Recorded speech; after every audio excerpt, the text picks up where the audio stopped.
Well, hello again. This is Roger Koch Barr. This is the Bioelectricity course, Week 1, and this is Segment 7. In this segment, we're going to talk about the physics and the electricity of electricity in solutions.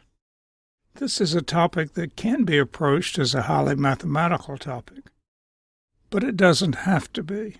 And even if it is, you still have to understand it in your head intuitively in terms of what's happening with the forces and the physics that's involved. As Richard Feynman famously said, all of physics can be derived mathematically, but none of it was. And that's true here. You have to understand the idea, and you can understand the idea with very little math.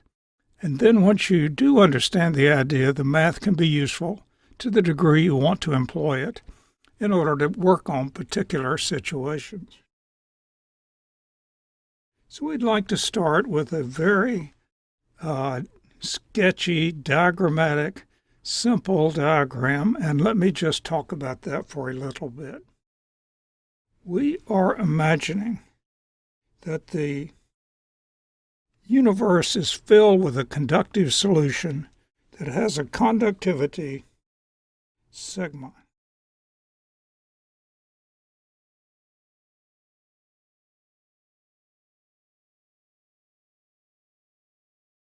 Now this yellow space, of course, drawn on this tablet, is limited by the black line, but we're imagining that the yellow space extends all the way out to the edge of the Earth.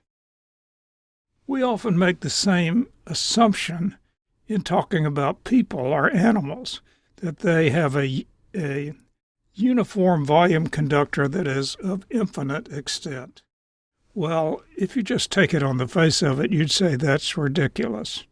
Obviously, we all have limits, and just our skin and our body limit us to a small part of the whole entire universe.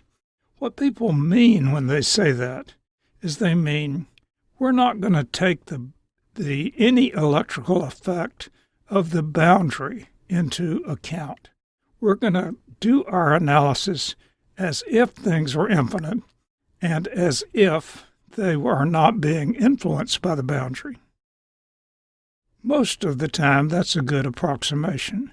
So most of the time, saying it's of infinite extent is perfectly okay. Now, within our infinite volume, we're imagining that we have a source and a sink. The source is spewing out current, and it's flowing over to the sink. Because the whole universe is conducting, things can flow around on many different pathways, and in fact, they'll take all available pathways, although more current is going to flow on the shorter pathways.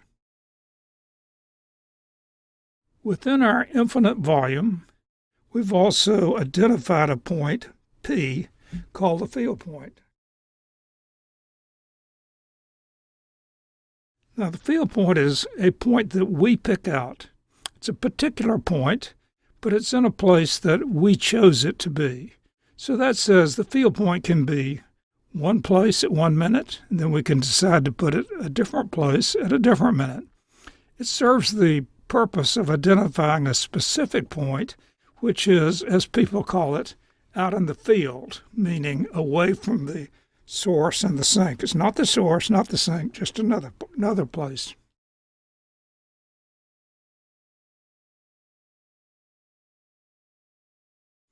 So now if we're going to talk about electricity in solutions, we have to talk about what I call the Big Five.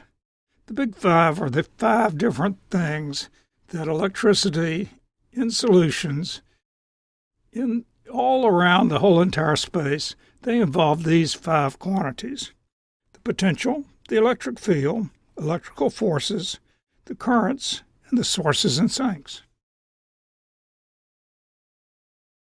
Each one of these has a value at each different point in the field. So there's a potential everywhere, but of course a different value for the potential everywhere. There's an electric field everywhere, but a different value of the electric field everywhere. There are these 5 things. I draw them in this fashion as a circle because if you know the potential, you can get the electric field. If you know the electrical field, you can find the electrical forces. If you know the electrical forces, you can find the current density. And if you can find the current density, you can find sources and sinks. Then, amazingly, if you know the sources and sinks, you can come back around and find the potentials. So you can really start with any one of these, and if you know any one at all its different points in space, then at least in principle, if you know that, and you also know the conductivity of the solution, you can go around and find all of the others. So the first quantity in the Big Five is the potential. Now, when people talk about potential, that is to say the man on the street, usually they are thinking of batteries.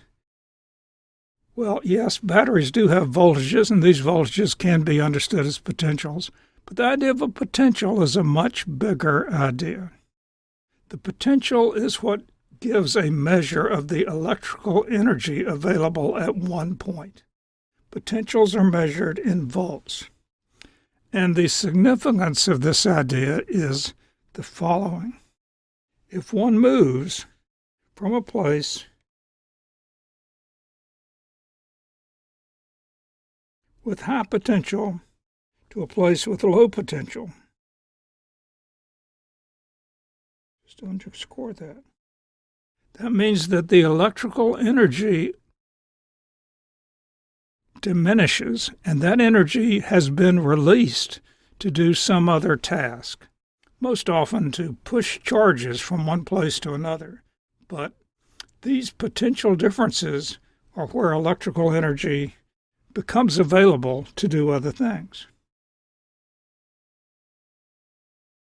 Now, the potential function mathematically is a scalar function, meaning it has a value but not a direction. And you might think of the potential as being like the height of a hill. If you're way up high on the hill, then if you roll down that hill, you're going to pick up a lot of energy, because being way up on the high on the hill has a lot of energy associated with it, potential energy. The electric field is like the slope of the hill. And as you move down the hill, that slope is what will allow you to convert the energy of a hill into movement of your car.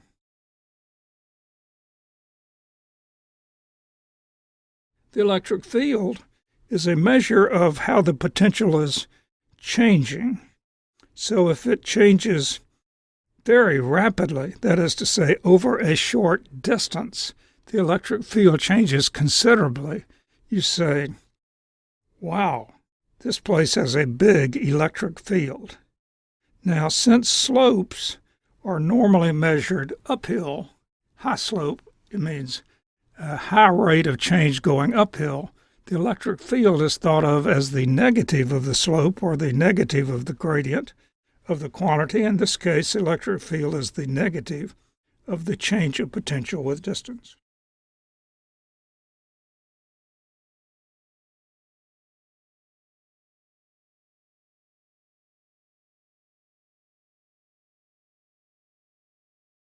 I'll put a minus sign in there so that it just emphasizes that we're talking about downhill here, not uphill. This slide emphasizes that fact. The electric field goes down the potential hill, not up. It's the negative of the gradient of potential. If we know the electric field, we can find the forces. The equation F equals EQ says that the force exerted is equal to the magnitude of the electric field, the magnitude of the force, magnitude of the electric field times the charge involved. And the direction of the force is the direction of the electric field. I mean, the force here means just regular force, the amount of something is pushed on or pulled on. This is not some exotic quantity. This is ordinary pushing and pulling.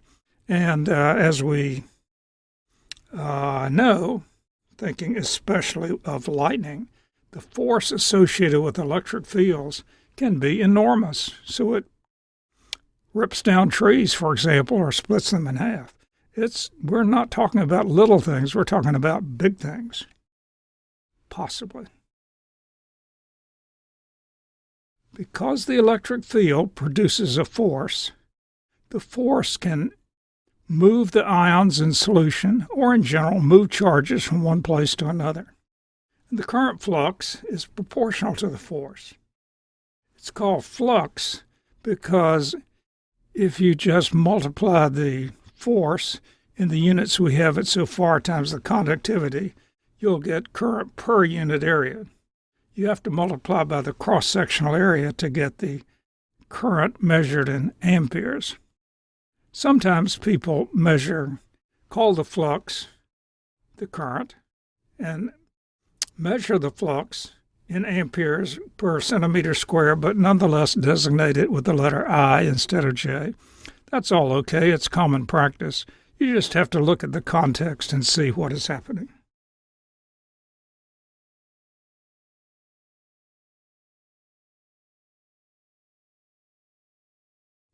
If you know where the currents are, you can find the sources. Sources are the points where current originates or disappears. If you take the divergence of the current at a point, you can see if that point is a source. It's interesting that in discussing this topic, we talk about sources and sinks. Sources being where current comes from and sinks being where it disappears to. However, in the mathematical sense, you think of both sources and sinks as sources, just using one term, and then saying, well, the sources can be positive or the sources can be negative. And then when the source is a negative number, in normal conversation, you call it a sink. So let's look here about divergence again. We said sources occur where the current diverges. So if we test that at a couple points, here's how we would do it. We would enclose our field point with a closed surface. And then we would test to see if the net current coming out of our field point is equal to 0 or is equal to some other value. In the case of this particular field point, we would say, well, there is current at the field point because one of our current paths goes like this. So yes, there is current at the field point, but no, it is not a source because all of the current that comes into the envelope goes out of the envelope. So as a result, the total current coming out of the field point is equal to 0. Or the total current going into the field point is equal to 0. Everything that comes in goes out.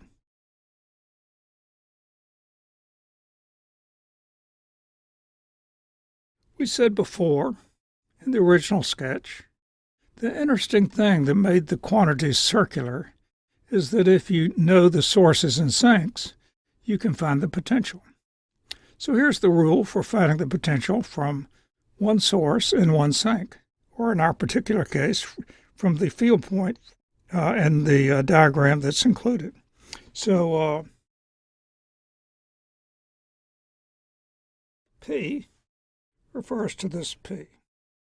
It means the potential that's at that particular point, P. That potential is equal to I0, the source current, divided by 4 pi r. R is very important because it's the distance from the source to the field point. So there's R. There it is over there in its equation. And from that is subtracted the potential associated with the sink. And that potential is minus I0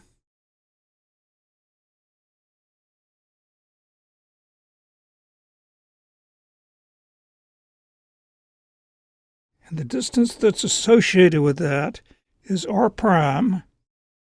Notice r prime is just another distance, and r prime is over here in this equation. We could do this for any number of sources and sinks and compute the potential as long as we knew the current coming out of or going into each one in each of the respective distances.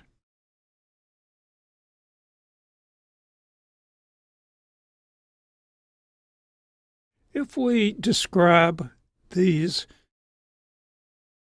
5 quantities, which here are called the 6-step program, we would say, from a mathematical point of view, if we want to do this in 3D mathematical notation, we would list the equations as these.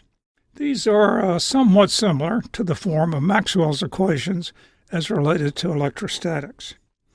In this particular course, we don't do complex problems, spatially complex problems, so generally speaking, we don't need this mathematics. On the other hand, I know that you may be familiar with this kind of mathematics from other sources, from this three-dimensional vector mathematics. And I put the slide up so that you can see there's a very close connection.